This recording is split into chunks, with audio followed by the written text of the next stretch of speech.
Hello बच्चों, नमस्ते। कैसे हैं आप सब लोग? उम्मीद है शानदार, जिंदाबाद, जबरदस्त होंगे। और आंसर की जिसकी अच्छी आई होगी वो तो बहुत ही जबरदस्त होगा।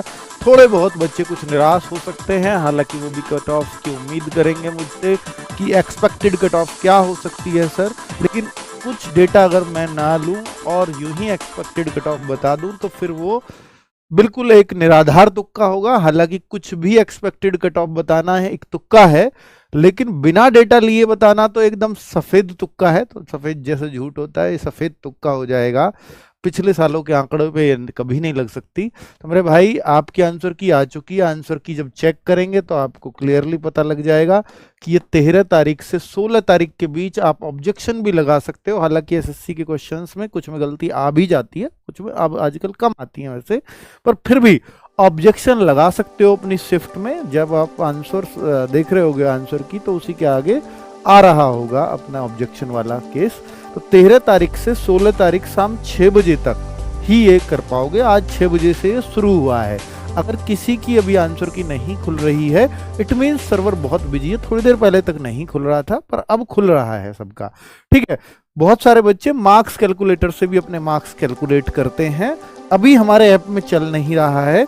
बाकी जब आप RWA ऐप खोलते हैं तो उसको थोड़ा सा ओपन हो जाता है ना, पेड कोर्स और वो सब, उसको ऐसे करना तो नीचे कैलकुलेटर आ जाएगा। एक नीचे वो करोगे ना, तो उस कैलकुलेटर में आपको वो सब मार्क्स सब्जेक्ट वाइज वो एकदम कैलकुलेट कर देगा, कितने करेक्ट हैं कितने नॉन करेक्ट हैं। अभी उसमें कुछ एरर आ रहा है, सही करवा रहे हैं बस, है ना।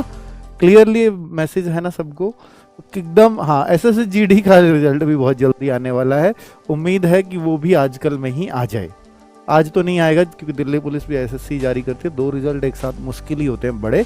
तो शायद कल परसों में रिजल्ट देखने को SSC-GD का भी मिल जाए। ठीक है। तो ये तो अभी रिजल्ट नहीं है, ये तो आंसर की है। आंसर की में आपका कितना स्कोर है, जब आप ये फिल कर देंगे तो मैं एक आपको गूगल फॉर्म, मतलब वो तो एक सेल्फ कैलकुलेटर है, आप अपने मार्क्स वैसे भी कैलकुलेट कर सकते हो 1 by 1। लेकिन आप कैलकुलेटर से कैलकुलेट करना चाहते हैं तो वैसे भी कर लेते हैं। आपके पास और भी बहुत सारे कैलकुलेटर्स होंगे। मैं आपसे एक गूगल फॉर्म की उम्मीद करूंगा। पिछली बार 1 लाख से ज्यादा बच्चों ने डेटा दिया था हमें, जिससे कैलकुलेशंस हुई थी। मैं मानता हूं कि वो कैलकुलेशंस बिल्कुल सटीक नहीं बैठी फाइनल मेरिट की। वो इस वजह से नहीं बैठी थी क्योंकि फिजिकल बहुत जल्द करा लिया गया था। इस बार भी फिजिकल बहुत जल्दी है, पर अब उतना जल्दी नहीं है और सतर्क भी हैं बच्चे।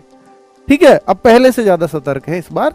तो मेरे भाई, कितने आपके मार्क्स बन रहे हैं वो सब इस आंसर की में इस गूगल फॉर्म में डाल देना। मैं लिंक पिन अप करा रहा हूं कमेंट बॉक्स में।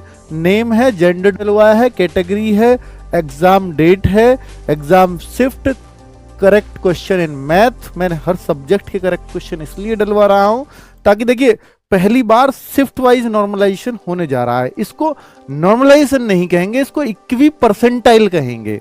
और इक्वी परसेंटाइल जब हम देखेंगे ना, तो शिफ्ट वाइज बच्चे सेलेक्ट किए जाएंगे, शिफ्ट वाइज। ये एसएससी का अगर दिल्ली पुलिस में देखेंगे, पिछली बार ऐसा नहीं था, इस बार ऐसा है। अगर कोई शिफ्ट हार्ड आई है, आसान आई, इस बात से फर्क नहीं पड़ता, लेकिन इस बात से फर्क पड़ेगा कि ये आपकी किस्मती और बदकिस्मती हो सकती है कि आपकी शिफ्ट में सारे ही कमजोर बच्चे बैठ जाएं तो एक कमजोर बच्चे का भी सिलेक्शन हो जाएगा। और आपकी शिफ्ट में सारे ही होशियार बच्चे बैठ जाएं तो फिर आपको बहुत मेहनत से उसमें सिलेक्शन लाना पड़ेगा। हो सकता है उसमें वो एक शिफ्ट में वो टॉपर आ जाए और इस शिफ्ट में वो सबसे नीचे वाले में भी ना आ पाए, ऐसा भी हो सकता है। पर ऐसा इत्तेफाक कोई, मतलब 1000 लाखों में से कोई एक केस ऐसा हो सकता है, बाकी ऐसा कभी नहीं हो सकता कि एक शिफ्ट में सारे होशियार बैठ जाएं, एक शिफ्ट में सारे कमजोर, वरना एक परसेंटाइल कभी काम में नहीं आता। ठीक है। तो आप ये उम्मीद करके चलेंगे कि हर शिफ्ट में हर लेवल का बच्चा होता है, तो इक्वी परसेंटाइल मेथड भी ठीक है, जिससे कोई भी मतलब इग्नोर नहीं कर सकता कि भाई हाँ, क्योंकि हम नॉर्मलाइजेशन में भी ये झीकते ही रहे हैं कि यार ये गलत तरीका है। लेकिन सुप्रीम कोर्ट ने भी कहा है भाई अब इसके अलावा ऑप्शन भी क्या है, कुछ तो करना ही पड़ेगा अगर मल्टीपल शिफ्ट होती हैं तो। ठीक है। तो इसलिए आपको एक्सेप्ट करना चाहिए। और इक्वी परसेंटाइल नॉर्मलाइजेशन से ज्यादा ठीक लग रहा है देखने में। बाकी आगे जब इसके रिजल्ट्स आएंगे तो पता लगेगा, है ना। तो ये रहा category, exam date, exam shift, correct math में और करेक्ट सब्जेक्ट वाइज कितने क्वेश्चंस हुए हैं आपके, एवरेज स्कोर आपका आरडब्ल्यूए के मॉक में अगर आप देते थे तो कितना आता था, प्लीज उसको जरूर भर दीजिएगा, जिससे हमें एक आइडिया होता है कि बच्चे के कम आ रहे हैं मार्क्स मॉक स्कोर से ज्यादा है। ठीक है, मार्क्स आफ्टर नेगेटिव क्या है, और फोन नंबर आपका मांगा है, और आरडब्ल्यूए का योगदान अगर आप लिखना चाहो कि आपके इन मार्क्स में आरडब्ल्यूए का योगदान एक पॉजिटिवली रहा है, कितना रहा ये नहीं, कुछ बता दें कि हम उस लाइन को लिखेंगे तो हमें ज्यादा अच्छा लगेगा। अगर कुछ टीचर्स के लिए लिख सकते हैं, आरडब्ल्यूए के लिए लिख सकते हैं, तो हम उसको पढ़ते हैं, स्पेशली टॉपर्स का तो जरूर ही पढ़ेंगे। तो मेरे भाई इसमें प्लीज सबसे रिक्वेस्ट है कि इसमें कोई भी फेक डेटा भी भर सकता है, तो फेक ना भरें, वैसे भी हमें वो छटनी ही करना पड़ता है, फिर बाद में कर लेते हैं हम छटनी पर। ठीक है, तो आप इसमें जेन्युइन डेटा भरें ताकि ये कट ऑफ एक सही से निकल करके आए। मुझे पता है इस बार भी लाखों बच्चे इसको भरने वाले हैं, और फिर मैं पिछले वाले डेटा से भी इसका कंपैरिजन करके दिखाऊंगा आपको, क्योंकि वैकेंसीज पिछली बार भी उतनी ही थी और इस बार भी उतनी है, और बच्चे पिछली बार भी लगभग उतने ही थे और इस बार भी उतने ही हैं। तो बहुत सटीक डेटा आएगा पहली कट ऑफ का। तो लेकिन एक बात का जरूर फर्क है कि पिछली बार से पेपर आसान है, ये आपको मानना ही चाहिए। अगर आप ये नहीं मानोगे तो फिर आप एक धोखे में जी रहे हो मेरे दोस्त, है ना।